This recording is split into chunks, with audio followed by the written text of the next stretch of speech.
Tuesday night. Welcome aboard. Murder Hobo Inc. presents Between the Rolls, Iron DM Edition, everybody's favorite thing. Hopefully my audio is good. I am at Master Control, so we shall see how I do tonight. This evening, we got another Iron DM beauty for you. So it's going to be interesting. We're going to have wilderness adventures here. I have provided all three of us with maps. We just got done rolling for them and rolling for levels, so it should be a good night. Don't forget, follow us on Twitter. If you want to shoot the shit with us about D&D, join our Discord. If you want to be on the show, we got a one-shot coming up Saturday, and it's an open one-shot, Cacophony on Thursday. But if you want to be on the one-shot, or if you want to be on a Between the Rolls like this, hit us up, mhobo inc, Twitter or Gmail. We will do our best to get you on, and get you on quickly. Also, let's go ahead and pitch the swag. If you're in the mood for a new t-shirt, new phone case, new toilet cover seat, new toilet paper, new toiletries, we sell a lot of crap. It is down at the bottom. As you can tell, we've got a new screen up tonight. Just kind of testing that shit out. We'll see how it looks. Yeah, if you got feedback, hit us up. If you're in the mood for new math rocks, and who isn't, you can run on over to Twitter and hit up at Pirate Dog Dice. Keep in mind they are backlogged right now, so it's going to be a month or two before they can get to you. They got a couple orders in already. And if your game stinks, much like your math rocks might, try some Oddfish Games Adventure Sense. Over 60 different scents for titillating nasal experience. Depending on how you snort them. Yes, yeah. Check the archive to see how not to smell them per Kyle, who thankfully is alive, and that segues us to Kyle. Kyle, who are you? Hey, everybody. I'm Kyle. I'm the DM from Cred, Cthulhu Rises, Everyone Dies. The alternate Thursday campaign that involves everyone's favorite mama monster, Cthulhu. That's pretty much it. That's all I do. Succinct, very succinct. Yeah. I used to be on this show all the time, but not so much anymore. Then you backed out on us like a bitch. I tried to do that tonight, but Frank said no. No, I said absolutely not. I'd send the cops over. Folks, this is for mature audiences only, so if you don't like the profanity or the dumbass remarks, move along and please find a podcast that you might like a little bit better. We don't mind. We aren't for everybody, but we are for us. David, your turn. Who are you? Hi, I'm David. You may know me from the Calamity campaign. I play Ingve. Never heard of it. Never heard of it. If it we're lucky. We're just happy if you're viewing. So, but anyway, yes, Calamity campaign, both A side and B side. I play Ingve. I also play Crow on the B side. I'm also on this little show called Cacophony, where I play Zadar, the arcane trickster rogue, and sometimes I make an appearance on here. I have been making appearances on the Socium project when that comes up. That is going well. There'll probably be some changes coming, but anyway, we'll see how that goes. Anyway, that's me. You can follow me on Twitter at DNDevious, and it's mostly I just find interesting stuff, tweet and retweet, or have a conversation. So feel free to follow me. Are you not on Game Night Heroes? Oh, I am. Game Night Heroes. I am part of another project called for Game Night Heroes podcast. There is a podcast series called Everyday Heroes, and I'm part of that too. I play a character called Sean Patrick Mason, so very interesting character. New shows drop every Tuesday, folks. So yes, yeah. Good thing you know that. I don't. And Kevin, the guy behind the cloth, actually does editing and does a shitload of editing. I'm talking metric ton of shit of editing. So kudos to him. It is his favorite project. Folks at home, thanks for joining us tonight. For some of you regular viewers, you might know what we're going to do.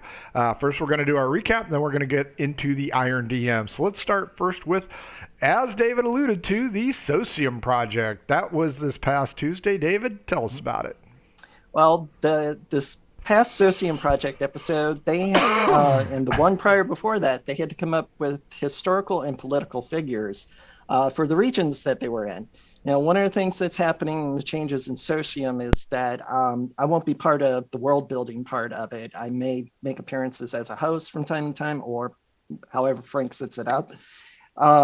Anyway, the two lands that I was in charge to are being turned over to some great storytellers and world builders, and they have great plans for those two regions. So anyway, the episode, each our DMs, it was Spencer, it was Jason, myself, but I was host, and Ian. So we covered different characters from a little halfling named Minnie that turns out to be, I don't know, working for a lich. That's part of the lore now. And also a galactic toad that brought all the frog people to this land from Ian's point of the campaign. So it's great. It's really great. Spencer had some great characters too.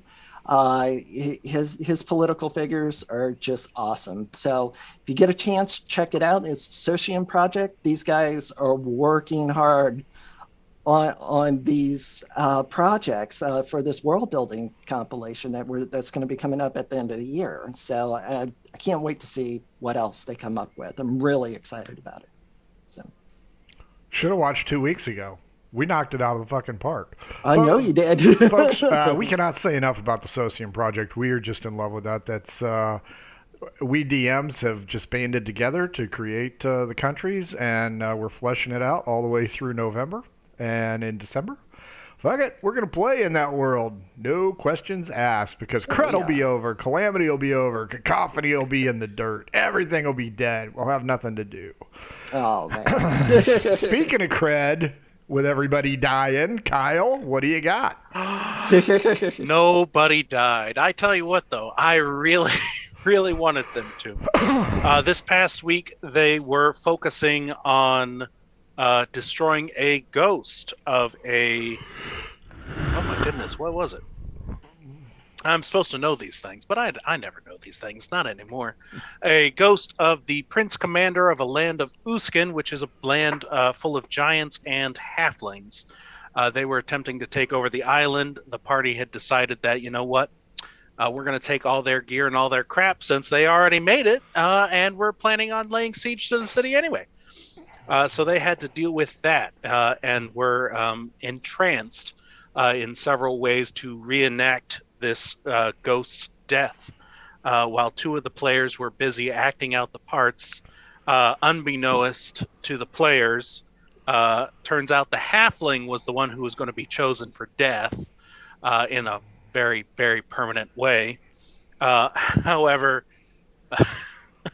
they managed to luck out near the end of the show. Turns out, great wrapping up point.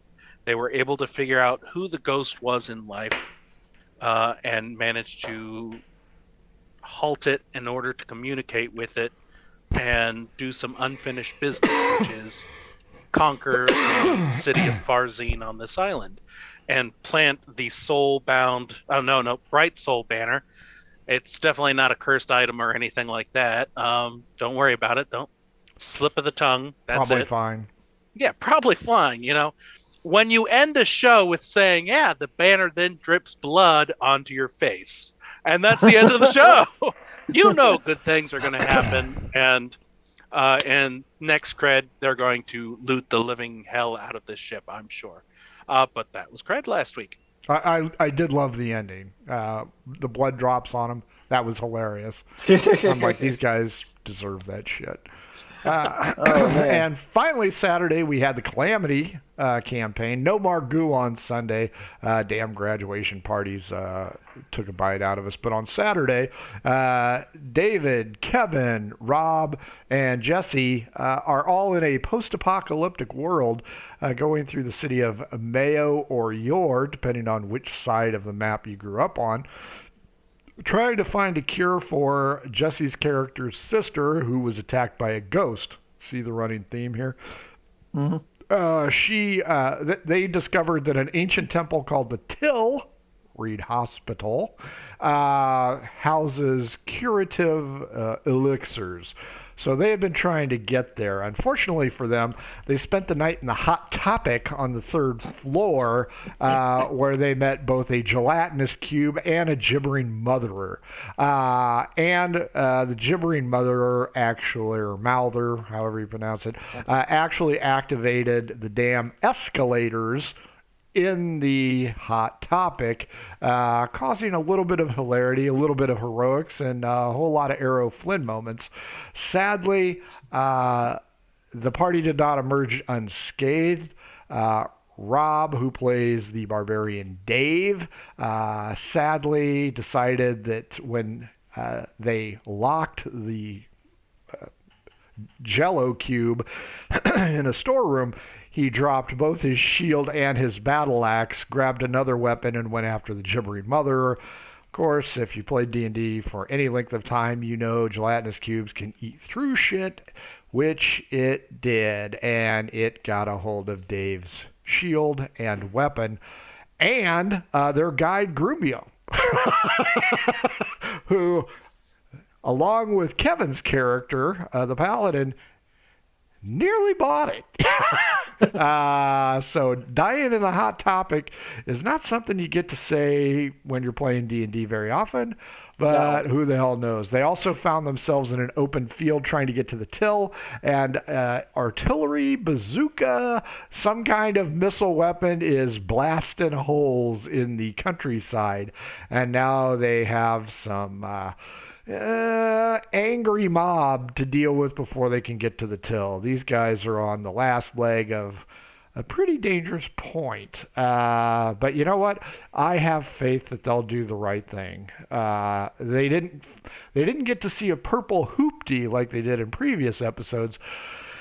But the halflings of Yore/Mayo have discovered how to operate automobiles, apparently, and they are racing through the streets. And did I mention there's an undead dragon? So they have a few things, a few points of contention, if you will. But that is Calamity. That and Cred are every other week's. Cacophony is this week on Thursday in lieu of Cred. And then the open one-shot on Saturday. So again, if you aren't doing anything on Saturday and you want to have 2 hours worth of dumbassery, you hit us up, mhobo Inc., Twitter or Gmail, and we'll make sure that your Saturday night does not stink. It'll be a pleasant smell from Adventure Sense. So we got that going. Tonight, and we are way ahead of schedule here, so this is kind of fun. Tonight, I've delivered 4 maps to these guys and myself in Green Room. We rolled for each map. Each one of us has a different map this time, and we're going to go ahead and discuss what kind of adventure we'd put on this map and what the level is and a few other questions. So we will begin with David. He had map number 3, I believe. So let's bring that baby up, and you guys can see it. So there we have map number 3. David, take control, and I'll point out stuff on the map. Okay. Well, coming up with a name for this place is kind of still in the works, but I've got a list, so we'll run through them. Let's see. How do we want to break this down, Frank? What the world is? We can go what the area is. It doesn't have to be the world per se. This could just be a country nation. It could be a vale. It could be whatever you want. And somewhere I have my Post-it note for this. You know, folks, if we had a real host on here, they'd have their shit together, unlike me. But let's see. We started with, what do you want to call this shithole place? Don't tell them another host would have it in common. Clearly, they haven't seen Cred in a while. That guy any non-murder hobo host there we go. So what do you want to call this place, David? I want to call it Wolfenheim, the whole little nation area. Sure. So basically, what I have in mind is, imagine this as either like French, like a French Canadian themed area, The inhabitants are mostly human, and I use the term mostly very loosely. Let's see. There's one, two, three, four, like two kingdom-like structures. There's a couple of villages, and we also have on the map two big skulls, which represents the big bads. So basically what I have in mind is a little gothic horror, folks. That in the vein of classic monsters, our favorite lycanthropes, the Wolfman or Wolfman. So basically this area, what it's going to be known for is for harvesting timber and lumber, through most of these two villages that are at the bottom of the mountains. One on the right is more known for timber. The other is like trying to make use of this desolation that they have here with all these trees. Now, Frank, I wanted to ask you, these little hash marks in there, does that indicate marsh or something like that? You mean like right here?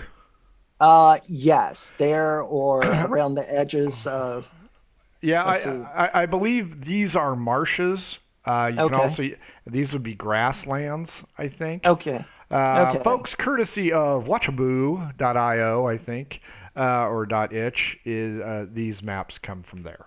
I love these maps. These are great. But yeah, mostly like the west side of this peninsula is going to be used for the forestry and game area. The others, let's see, the east side, that is going to be mostly dealing with, I guess, cultivating or whatever, try to make use out of the devastated flora, I guess you would call it, like the trees and things like that. Also, now as far as the two kingdoms go, I'm gonna get into that just a second. This area, this lower part below the monsters, I mean below the mountains. We'll get to the monsters. I'm calling this area Moon Vale, and like I said, the idea that I have for the adventures is dealing with the lycanthrope, and yeah, the two sides of this region are gonna be, I want to say, in these areas, there's going to be two competing factions, two different packs trying to vie for control with the ultimate big bad. There's the nobility on each side of the island itself, or this land itself, have connections to each of the factions, meaning that they are tied with the lycanthropes that are marked in these areas of the map. Let's see, and you also have the unfortunate two villages there that have to suffer the consequences of the fighting between the factions, the two packs. The big bad for this is a loop guru. Loop guru is basically, it's almost like a wolf god. It's a werewolf on steroids. And this thing is creating werewolves throughout the area. There's only one safe haven, and that's because they're able to fortify themselves in the mountainous regions, and that's about it. The connections to the ties of the two packs is nobility, have been infected also with lycanthropy, and each kingdom has a tie-in with members of nobility being part of those packs. So basically, that's what I have in mind for this area, Frank. So, who are the minions? Is it the lycanthropes themselves, or the? Yeah, the offspring of the loop guru. So it's the lower werewolves. So, like you said, you wanted to make this about a medium challenge rating. So werewolves are. I didn't say that. The dice said that. No. The dice give it. The dice take it away. Yeah, that's true. The dice give it. The dice take it away. The way that it rolled out was that this would be about a medium challenge rating. So the werewolves definitely fit that criteria. The Loop Guru may be overpowered, but you can use that because of the nature of the Loop Guru itself. I mean, they're extremely hard to kill. So, I mean, that could be the ultimate big bad if you've got like two parties, maybe them joining together to fight this one uh, giant big bad. Uh, that could work to take it down too. So there'd be plenty to do. But like some of the themes that I had was like before I got this map, one of the things that I came up with is I wrote this adventure called The Game Warden. And basically what it is legendary creatures are disappearing or migrating out of the area. So I was going to tie that in to the group trying to get to the bottom of this with this Game Warden. Let's see. The other thing that I had is a missing noble.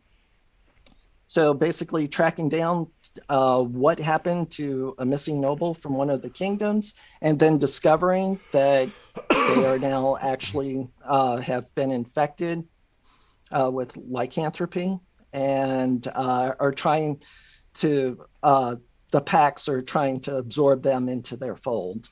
Let's see. Another one adventure that I had was that somewhere around, I want to say the lake area, we'll call it Moonvale Lake. There's a circle of moon druids there that basically their faction and with the werewolf faction in that area, they're trying to have a more, I want to say, balanced existence within the world. So they're trying to live with their lycanthropy and, unlike the other end that is just ravaging, killing game, killing people and things like that. So the druids have a more balanced existence with their lycanthropy where the others are just running wild and running amok. So Amok. yeah, I said that. So yeah, that's what I have for ideas for those areas. Cool. Kyle, questions? No, I'm actually happy with the. That looks great. Yeah. No questions. Well, like I said, the holdout will be in the mountains, so that way it's out of the areas, and also the two kingdom-like areas, or wouldn't be like a kingdom. I'm not sure what you would have, but it could be a kingdom, old world kingdom. So, Italy yeah. was like 12 of them. Yeah. Now you're talking about legendary creatures, and as I look at the map, are you using the map to kind of shape where these creatures were, or what kind of creatures there were? So we have a bunch of dead trees in the upper right, well, on the entire right side of the map, just about. Mm-hmm. Didn't you say you had no questions? I changed my mind, and I wanted to be supportive and come up with at least a question. Yeah, he's doing a great job. So Not it's a good question. but No, okay. it is. It's a great good question. Yeah. So, yes. So like I said, that side of the island with the dead trees and stuff like that, that is, we can just say from that pack and that particular, I want to say, nature of the Loop Guru offspring. Yeah, they're over hunting and over harvesting on their side. So that's probably where most of the disappearances of humans are happening, towards that side of this land, where the other is more of the happier side of being a lycanthrope. So that's what I had in mind. I got a question. So Yeah. if the two leaders, kings or whatever, are both from a lineage of lycanthropes, are you envisioning them wanting to kill the Loot Guru to stop the curse, or kind of hamper the party and be the villain behind the curtain, if you will? Both, because the only way to break a curse from offspring produced by a loop guru is to kill the loop guru. That's the only way to remove the curse. Cool. So, I like that. That's a good call right there. Good call. Good job. Good job. thank you. Yeah. Kyle, your turn. You had number 2. I thought you were going next, Frank. I can if you'd like. I'll go ahead. I have stupid thing. Go ahead. You'll go ahead or you want me to? I'll go ahead. Okay. Are you sure? Okay. Nope. Okay. Let's do it. Kyle's number 2. He's a big old number 2. It is a big old number 2, and I looked at this map and I said to myself, I have no idea what I'm doing on this map. I'll do the other 3 maps first and then do this one last.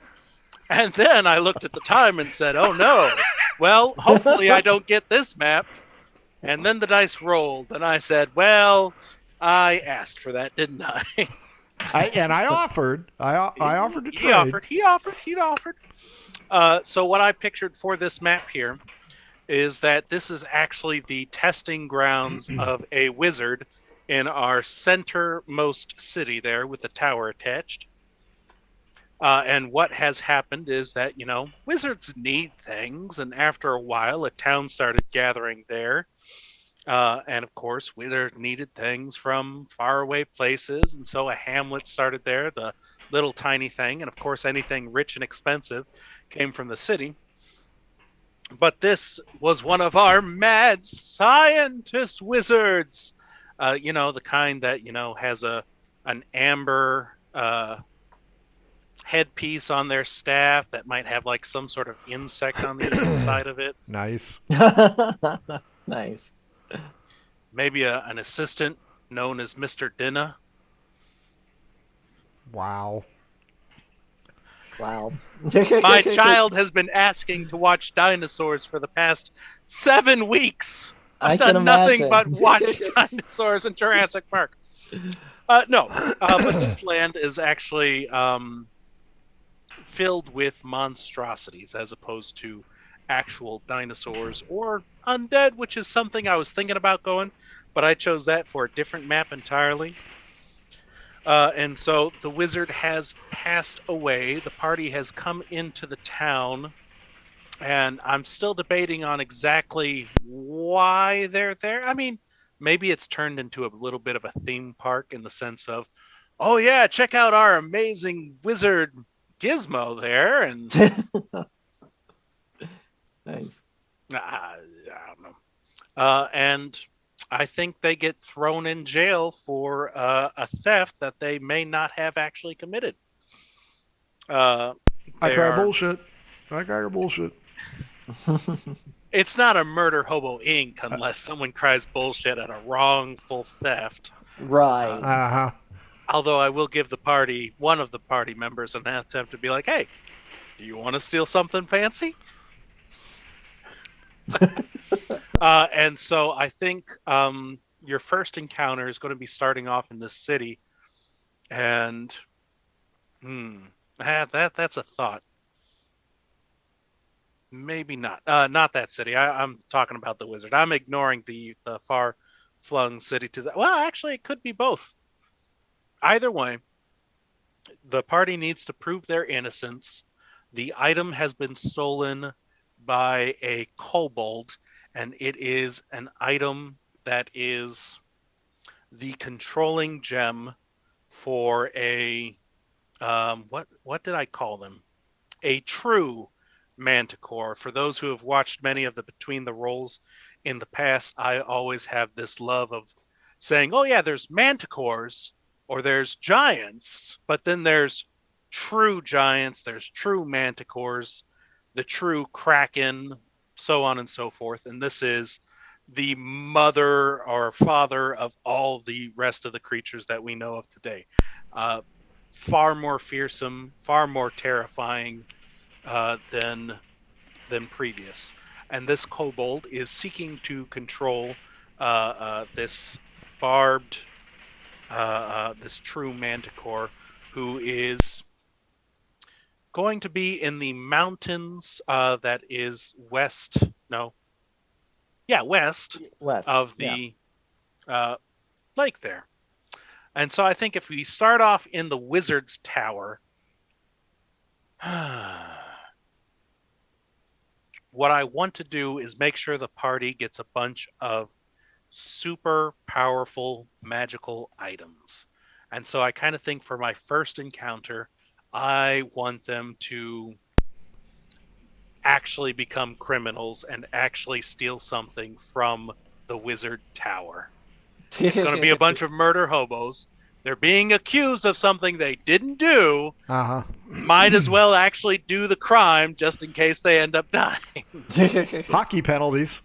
Exactly. If you're going to call it, I'm going to earn it. All right. Yeah. Okay. And so this is going to be a party probably of level 4s. And this is a medium encounter. What I am going to do is I'm going to power them up with these magical items, but they're not going to have the hit points. They're not going to have the abilities of your, say, I would probably put this at a level 8 adventurers if I were to do it with very few magic items. In this case, I want them to be terrified of what they're going to have to do, try and get to that kobold as quickly as possible, and, be smarter rather than, diving head first. I know that's not going to happen, but this is what I'm trying. As a DM, I like to throw something in there just to be curious. Otherwise, I'm not quite as excited about running the one-shot anymore. And so in this case, I want a low level party going to get something far more powerful, and I'm giving them extra magical items depending on how much they're able to steal as part of this first encounter in order to... Oh, okay. In order to kind of compete with that. And so they'll steal the items. We're going to give them a choice of either going north around the lake or south around the lake. If they choose to go north, that is a locust area that is full of creatures known as horax, which are ambush predators that like to blind their victims and then proceed to herd them like cattle back into the horax lair. Particularly awful, I know. If they go around the south side, I think what they're going to come across is either some sort of snail or something like that, which, they might take the time to harvest the snail and, gain the benefits of that, which is, the ability to bounce magical spells back at the caster, which, that'd be helpful. There might be something in the horax. I'd have to think about that a little bit while. The third final encounter, depending on how distracted the party gets, whether it's the horax, if they end up getting drawn into that nest, or whether they decide to take the time with said flail snail, depends on if the kobold makes it to the king of the manticores, or whether he is outside of the outside of this cave entrance, rallying up this army of kobolds that he intends to use to kind of capture this wild area that was stolen from them by the mage many moons ago. Yeah, and that's pretty much it, I have to say with that. Cool. David, what you got for him? No, I like the manticore idea. I keep thinking of Onward, the cartoon Manny the Yes. Manticore. Yeah, no, that's the surprise ending. There's actually an inn at the end of it. Exactly. Wow. No, I really like it. I like the idea of, hey, if you're gonna get accused of the crime, you might as well do it. I like that. So now the kobold is acting independently of the party that's being accused of the crime? Yes. Okay. This is something that was planned ahead of time bad situation, party in the wrong place. Maybe one of the group is a wizard who's going to pay for some extra spells from the dead wizard's spell book, and they just happen to be in the same room as the object gets stolen. This is probably...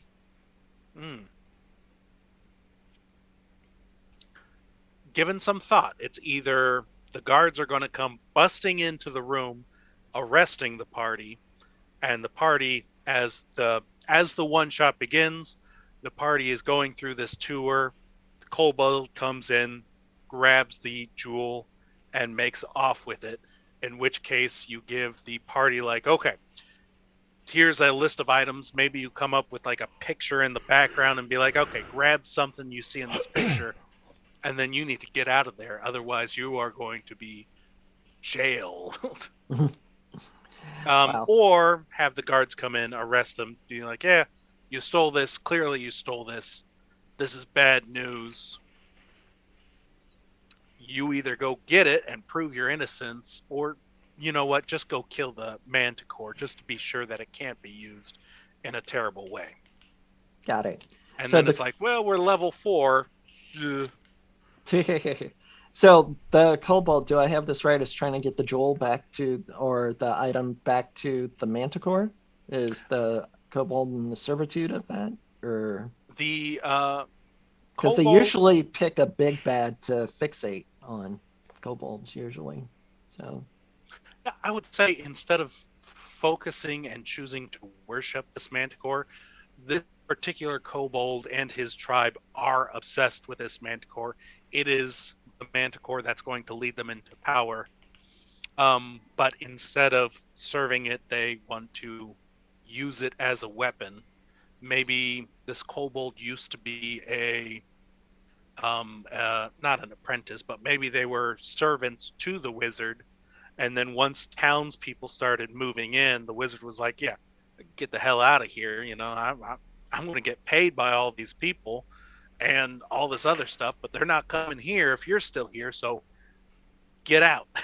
Right. And so this is one of the older kobolds, stronger kobolds. Oh, this gem is used to control this manticore, and I'm going to use that gem that my master once made to take this land back. And this is my ultimate weapon. A kobold scorned is basically what it is. So like that is the title. Yes. Wow. And what's the name of this place that you're starting at? It's called This is why we call it Iron DM, folks. He's got to make that shit up on the fly. Sylvania. Okay. The wizard's name was Sylvanus Hampton. Are you looking at an old light bulb by chance? Probably. Sylvania. Wow. Busted. Nice. Busted. Yeah, that'll work. David, any other questions? No. I think it's great. I love it. I love it. So it's got a manticore. It's got a kobold. What's not to love? Yeah. Huge kobold fan. Huge monster kobold fan. Moving forward, and hopefully we get to do a fourth one, which will be a true Iron DM, where we're just going to make shit up on our own. I got map number 4. Why does it keep doing that? I don't want that. Sucks to be the guy in charge. Okay, welcome to Greybon's Axe. As you can tell, this is kind of an axe formation. It's a northern peninsula, kind of on the cold side. Think of Maine and upper Boston. It's going to be cold there. The winds are going to be horrific. The trees are going to be sparse, except for the evergreens up here. You are going to start right here in the port city of Gallos. It's a beautiful city. Now, I sadly got the high draw, so this is going to be a higher level adventure. So your team has come in, you put into port, you're circumnavigating the globe, whatever. That is why you are here. as you arrive, you're going to have to, kill some time before your ship's ready to take off. It's going to be a week or two due to repairs or something like that. Nobody has the mending spell. While you're in the town of Gallos, you discover that the villages to the south along this trade line are being overrun by religious zealot POSs. This cult of Vayne, Vayne, is starting to appeal to the masses because, of course, Gallos has most of the money in this area. The people down here in the timberlands and the mining areas don't. They're mining peat, P-E-E or P-E-A-T, burning shit. They don't have a lot of money. So these cultists of Vayne have gone in and, they preach communism. Or socialism or some other kind of ism that scares people. And it's up to the party because they got time to kill. They got nothing else to do. They're going to go down there. I mean, how bad could a bunch of cultists be? So they're going to start to head down south, maybe in lift ponies or something. And when they get to these small towns, they're going to discover that it's not really oppressive individuals. These guys are small-time petty cultists, and they should be able to kick the shit out of them. They will run across a cult leader or two, a minor league cleric, things of that nature. And being big heroes, they're going to be able to go ahead and convince the populace that, these socialist, communist, despot, nepotism, blah, blah, blah, cult of Vayne, these guys are just bad news. So you're going to have to deal with the scumbags, spreading the word. You're also going to have to overwhelm the populace with your heroic attitudes. Once you clear maybe 3, maybe 4, you discover that the cult of Vayne is led by a high-level cleric at an ancient temple, i.e., up north. Now, there's no roads there because the roads have long since been destroyed, so you're going to have to cross overland. So I'm thinking maybe a Yeti, a nice CR5, maybe kick the shit out of the party a little bit. And by the time they get to the old ancient temple, maybe some undead spirits, something minor, protecting this high priest of Vayne, who is not going to be a minor player. He's your BBG, and you're going to have to deal with him. Now, once you deal with him, tick-tock, that ship might be repaired. So the party should be under a time crunch.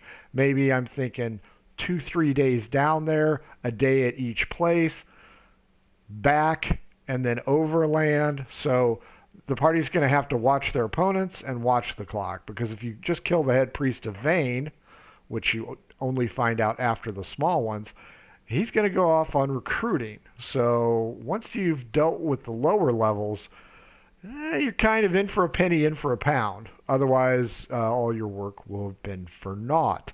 The cultists themselves are enforced with thugs, standard interloping scumbags, maybe some berserkers, because this is the Northlands.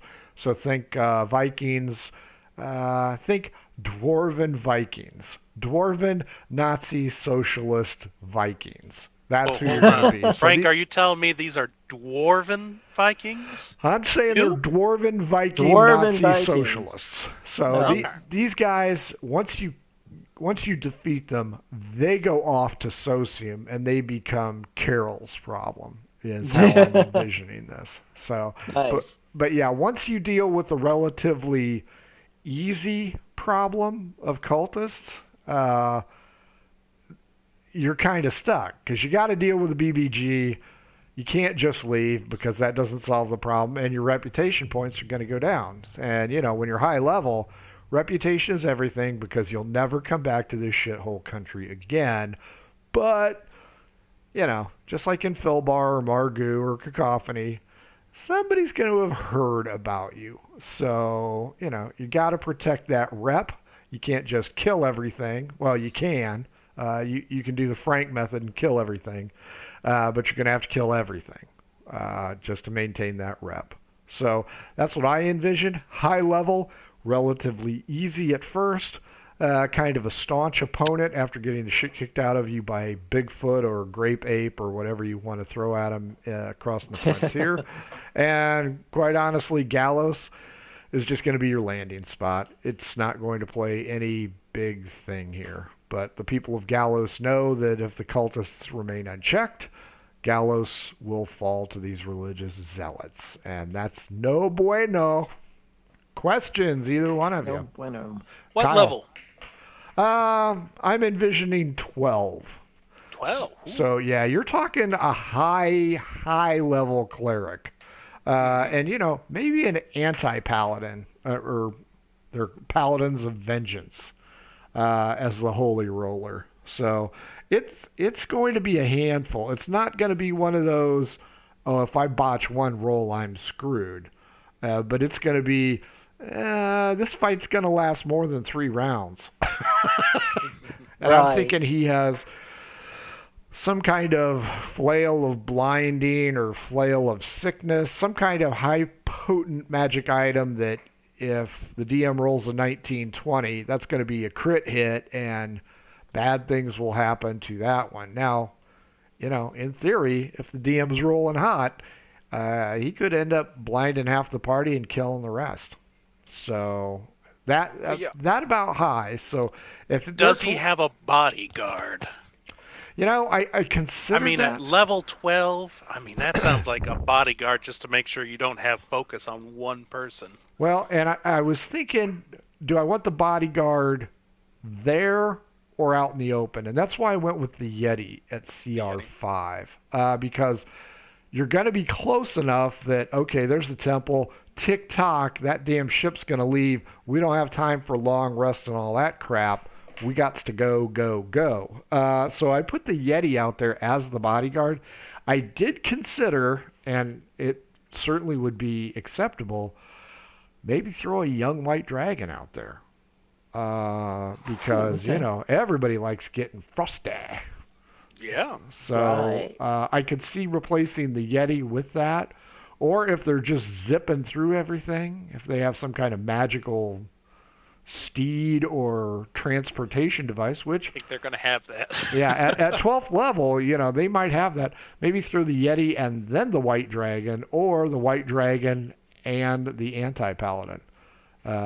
He could call him Snowcone. The evil White Dragon Snowcone. Because he always leaves a red bloody substance in the ice. Wow. The temple All itself will be protected from good, so your potentially good murder hobo players are going to be penalized right off the bat. Wow. How's that? That answer? That is. Yeah, that answers my question too about the Yeti, and then you brought up the white dragon, the adult white dragon. So, yeah, I can see that is a higher level boss fight there. Well, and I do need a one-shot this weekend. There you go. There you go. But I think I'm going to probably upset AJ, and I think I'm going to give you the desert one this weekend, which is, I think, an 8th level. But, of course, it has some surprises. But, in a pinch, this might work. Because I do need to write another scenario this month, and TikTok, Frank, time's a wasting. Yeah. Here's a question for Sure. you. And, maybe less of a question. You have 4 Hamlets. Supposedly, you're going to have 4 PCs. Mhm. If you cut the time frame down considerably, and these are going to be level 12 PCs, they're going to be able to get around pretty freaking quickly, I imagine. Yep, and that's how I want it. I want the Hamlets to be the red herring. Because, this is the problem. Assuming they're going to take a prisoner at some point in time, who's your boss, blah, blah. Oh, he's in the north. Yeah. Shit! Well, my thought is if they are low level enough, if you have a PC go to each Hamlet, Do you think that's feasible? You're more experienced than I am, where you have kind of a combination for combat going on where each of these are by themselves facing a very minor cult leader and gang in each of these, just to make sure that they can actually get to the boat on time? Or is that something that's just absolutely crazy, trying to maintain 4 separate battles, you think? I think you can do it, but regular viewers of the show know, oh no, I'm fucking you guys over. So instead of hardcore revolutionary Iranian guards, I may put a group of women as cultists who enjoys this particularly charismatic PC. And then, sure, you and David and Kevin can fight all you want, but John is knee-deep in proverbial ass, and he's stuck. So maybe he falls under a charm spell. Maybe he drinks the water, maybe he drinks the Kool-Aid, and he is converted. Maybe there's a cursed item there. So I can do the 4 different combats by rotating the rounds, but I would definitely throw a wrench in one of them. And if I know the players themselves, that is what I would appeal to. So like Jason, his Copious Bitters is extremely susceptible to just pouring it on about how great he is and doing his deals. So if I had him in it, I would be offering just the deal of the century. But right now I'm busy, so I'm going to need you to come back and deal with it later. But if you go see my cousin and just willy-wig him around, meanwhile, you guys are fighting 4 first-level cultists and a cult leader. I mean, you're kicking the shit out of them like they're sapling trees. But then, where the hell did Copious go? Oh, he went off to harvest some freaking dumbass good berries so that his alcohol would taste better. And I would certainly do that. So if you have the right players, if you have the knowledge of your players, I'm thinking that would be fun. But yeah, on something like this, a 2-hour murder hobo, definitely go easy, because I think we all realize those high-level fights, that's a 20-minute problem. Oh, yeah. Tell me about this, as I just got off of a 2-hour fight with a ghost. Yeah. Yeah, and that, for the new DMs or the young DMs, remember, combat is always going to be your time waster. High-level combat is a huge time waster, because these guys have nuclear bombs and zebras that can talk and monk tabaxi and all that shit, and they're going to be pouring that out at you. So that's always going to take time. But that's why with the low-level monsters, they'll tear through them.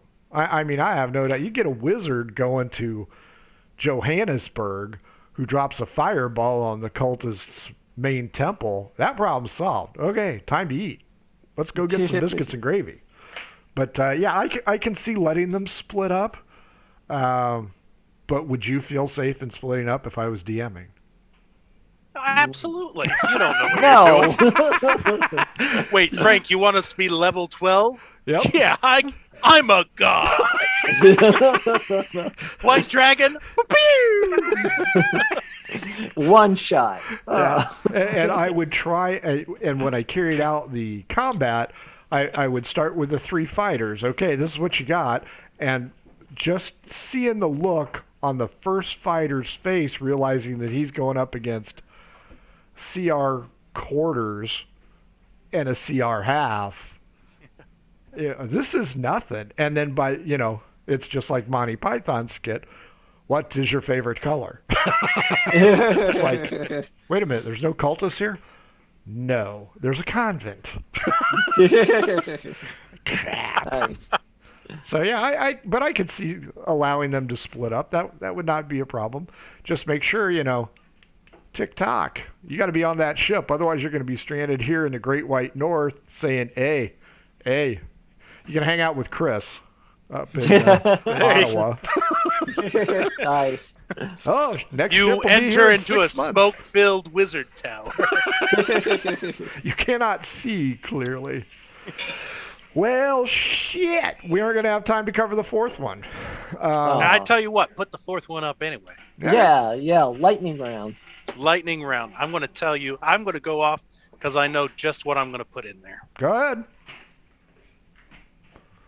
All right, so it's what up. we're going to have here is underneath the lake on that skull is going to be your big bad evil thing. I am the Cthulhu DM around here, and so that is where a color out of space meteorite has nice. landed into a tiny little house into the basement, and it has taken over almost that entire area. So all of the lake is encumbered. The hamlets on either side of the skull have been taken over. So you have monsters that are unusual sized, Rodents of unusual insanely size? colorful. Yeah, maybe. But then you have starving people that are going crazy, which leads to the skull to the northwest, and that is where the cult of Ithagua, which for those in the know is a winter and starving cult. When I like to use Wendigos, and that is a cult of Wendigos that are starving people. They're recruiting the people who no longer can eat because of this color out of space. And so they've kind of taken to raiding. They are going to be a little bit of a red herring up there. The true thing is the color out of space there, where they're going to have to try and find out where the hell this thing is, because it is essentially, it's not even a monster with stats. It's an area that's going to do damage, that's going to curse the PCs. And eventually, if they're lucky, they will crumble into dust and disappear from the world. David, top that. No. I like it. I like the whole color out of space concept. And I mean, there's so much that you can do with that. And the red herring of the Wendigos, that's... Are there going to be it's giant such a- pink bunnies? Yeah. Absolutely, Rodents of with unusual drums. size. Nice, very nice. Nice. So Nice. monkeys with symbols as well? They're sea monkeys, actually. They live in the Nice. lake. Nice. And I'm assuming So- there's something in the lake you need. That is one of the things. If you try and banish a color out of space, then the one shot might simply be trying to find the unique and strange items to then locate the meteorite and banish it from this plane of existence. Wow. Nice. Okay. David, And I interrupted. because- Sorry. Okay. No, that's okay. That's I was okay. going to say, because it's an environmental hazard, you could probably do this as low as 5th level, but due to the nature of Cthulhu, you might actually want to have them closer to 10, 15, even 18 potentially, even if it is, because Cthulian things, you have to do research. You don't have time to do research in a one-shot, as some of my players found out when dealing with a giant yeast Shogoth in the tunnels of the city. And so higher level or making sure the players get enough information. One-shots, generally I'd lean to higher levels. Yeah, Especially I the was way your part of team that rolls. one. What's that? Go Go ahead. ahead. No, go Oh, ahead. no. I was saying I was part of that Sagoth one that you ran, Kyle. I created that badass character and you kept making me do wisdom saves. So there was like nothing I could do. So It's surprising. I run the campaign. It's a pre-written campaign, and I just turn the book in one of them, and it's like, oh yeah, they're level 4. That's a Shogoth. What are they doing fighting that thing? yeah. Well, the way your guys roll, Yeah. Yeah. We'll be ending cred here very soon. Well, you lost one already, so Yeah. and you nearly got another. So It was so close. when do we go from there? We go to the ending, folks. Thank you for watching. We hope you got some cool ideas. If you're interested in having a map of yourself, like I said, go over to Witchaboo or hit us up, mhobo Inc., Twitter or Gmail, and ask me for 1, 2, 3, or 4. I'll be happy to send them to you.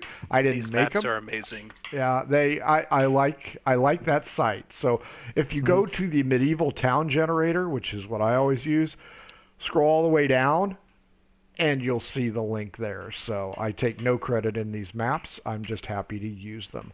Folks, don't forget, Thursday, Cacophony. These guys have found Mortimer J. Sneed, and they have arrived in Katang. So Cacophony is starting to close down a little bit. Few surprises left for him, I think. And then, of course, on Saturday, we have a one-shot. So if you're interested in that, hit us up. We'll try and get you on there. May have to bump somebody, but these guys understand and appreciate that. Yeah, absolutely. Oh, yeah. But, yeah, we appreciate you guys watching. These guys are amazing. They only had a little bit of prep time. And like I said, we didn't choose maps until Green Room. So they had to watch That's where they fucked me over. Life is hard. Folks, for all of us here at Murder Hobo Inc., we appreciate your time and watching us. Don't forget to subscribe on the YouTube channel that you're watching right now. Let's give him a big old kiss and wave. I'll get us out of here. Bye, everybody. So long, farewell. I'm gonna sing it till I'm done.